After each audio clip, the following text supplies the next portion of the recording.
Sevgili hocam, burada galiba günümüz insanının, mümin insanının en çok takıldığı hususlardan bir tanesi de şu. Ya ben iyi değilim ki diyor. Benim bir sürü hatam var, kusurum var. Hani önce kendisi iyi olacak, sonra iyiliği aktaracak meselesi var ya. Orada bir şeytan desem mükemmelliyetçilik arız ediyor. Ya. Diyor ki bak sen diyor zaten diyor bu kadar günah işliyorsun, sorunların, sıkıntıların var, problemlerin var. Ya sen problemli, iyilikleri olmayan hani o iyiliği kendine var olan iyilikleri de yokmuş gibi gösteriyor. Mükemmeliyetçiliğin o ya hep ya hiç mantığıyla. Kumarbaz mantığı. Kumarbaz mantığıyla ondan sonra ortaya bir bakıyorsun bedbin, yılgın, özgüveni düşmüş, hani şahsiyeti böyle derin yaralar almış bir insan tipi çıkıyor. Eyvah. Buna katılır mısınız? Yani günümüz insanın yorgunluğunun sebeplerinden biri de budur diyebilir miyiz? Doğrudur. Belki bu iki şeyden biri. İki problem var. Bir, iyiliğin tüccarı olmuş, sadece iyiliği satıyor, tezgahlıyor. Fakat kendisi iyi olmak gibi bir çaba göstermiyor. Yani iyiliğin müraisi. Eyvallah. Riya.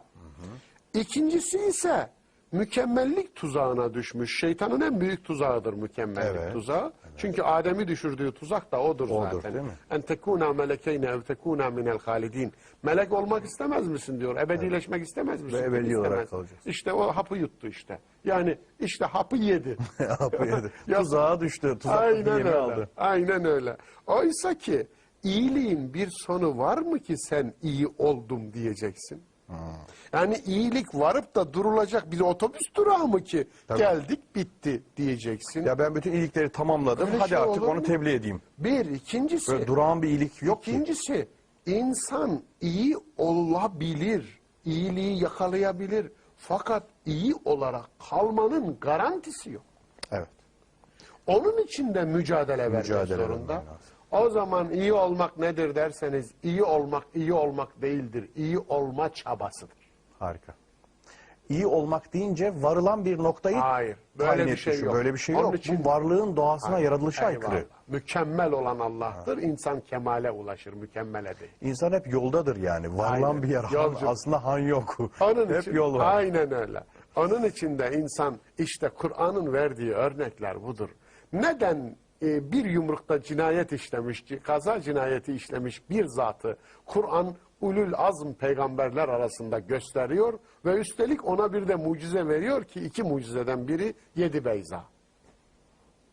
Yani neden Musa'ya 7 beyza, beyaz el, parlayan el, nur el mucizesi? O nurdan eli aslında cinayet işleyen eli. Tabii. Yani burada aslında şunu söylüyor Kur'an. Eliniz cinayet işlemiş olabilir.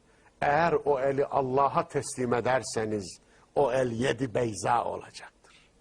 Bu yetmez mi? Allah aşkına. Çok güzel. Dolayısıyla mükemmellik tuzağı berbat bir tuzaktır. Bu konuda işte ben şuraya geleyim o zaman yaparım. Hayır.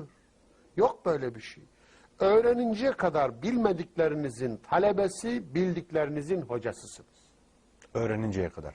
Eyvallah. Çok güzel. Bildiklerinizin dolayısıyla ömür boyu hem talebesiniz hem hocasınız. Çünkü öğrenecek şeyiniz bitmeyecek. Bitmeyeceğine göre talebeliğiniz bitmeyecek. Bu mekik dokunmaya devam edecek. Eyvallah. Hocalığınız da bitmeyecek. Öğreneceklerinin talebesi, öğrendiklerinin hocası. Eyvallah. Öğrendiklerini aktarabilir, bilmediklerini öğrenebilirsin. Aynen.